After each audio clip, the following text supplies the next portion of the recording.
Everybody, welcome back to 1776 or Bust. Just a big shout out to my boy Big Johnson down in Texas. Appreciate your shout out in your video today, and I definitely have to reiterate what he says. You know, my channel's small, it's just growing. I'm up to, I believe, 51 subscribers, and I couldn't have done it without the help of Big Johnson and a lot of the subscribers out there. So I definitely appreciate that. Again, you know, he's been a big help. So is Beretta 9mm USA. If you haven't seen his channel, definitely go and check that out. Great channel. He and his son shoot amazingly. His son is just a great shot. I don't know how old he is, but I'm assuming he's probably in his mid-teens. But that kid can shoot, man. But other than that, the reason why I'm making a quick video today is I don't really have any guns to unveil just yet. One is coming soon, but I'm not telling you what it is. So I'll surprise you again with another acquisition. But just a quick video on an experience I recently had. I was looking at selling one of my other firearms this week, and so I posted a listing on Arms List. And I just want to give you some experience that I had where, you know, you have to be very careful with what you're doing when you're selling your firearm. You know, obviously in the day and age we're in, we're really living in a society right now where it is not very pro-gun. I think that a lot of people have been deluged with information about how guns are dangerous and how guns are responsible for all these massive outbreaks of violent crime, when in fact, you know, if you look at the real statistics, gun violence is down in the States, but yet, you know, the media doesn't portray that. What a shocker. So I was trying to sell one of my pistols, and I got an interesting email from somebody from quote-unquote Illinois. This person said they really liked the gun, how much would I be willing to sell it for, so I gave him my price.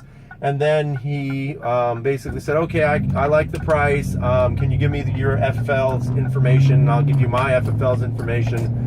And then I'll send you a cashier's check. And then once you cash it, wait for it to clear. And then, you know, we'll go ahead and do the transfer. So my immediate reaction was, wow, that's great. You know, I'll sell my gun. I can make some extra money. And what I'm trying to do is I am trying to buy a Glock 19. So I want to try to move some stuff. But one of the things that was a little bit strange to me was the cashier's check. So I just want to give everybody a heads up on that. If somebody's willing to give you a cashier's check, that might sound great. And if you're desperate for the money, you may say, oh, yeah. I'm not desperate to sell it. I'm not desperate for the cash. So, you know, I always take my time with everything I do.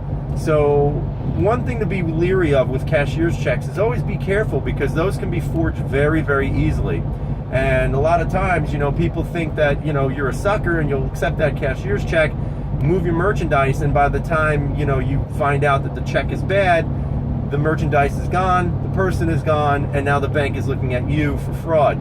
So everybody be on the watch for things like that. Again, the easiest way to do something would just be to have the buyer go out to the United States Postal Service and get a money order, and then send that money order to you. They can certify it, they can, you know, do whatever, track it, and then you go into the post office and you actually can cash the money order there. I believe it's up to $1,000. So that's some advice that I would give you if you're willing to sell your pistol via Arms List. I have to say that I've only sold one gun that I've ever owned on Arms List successfully. Everything else has been usually scams. So just be on the lookout for that. Be careful with what you're doing. Make sure you play by the rules and you follow those local laws in your jurisdictions, because if you don't, that can lead to big trouble for you. So as always, I hope everybody's doing well out there. Hopefully this week I'll do another unveiling and everybody can see that one. I can't wait to get my hands on it. I'm so excited. But other than that, you guys have a good time today. Be safe out there. Please subscribe. Thumbs up if you'd like. And as always, freedom is never free.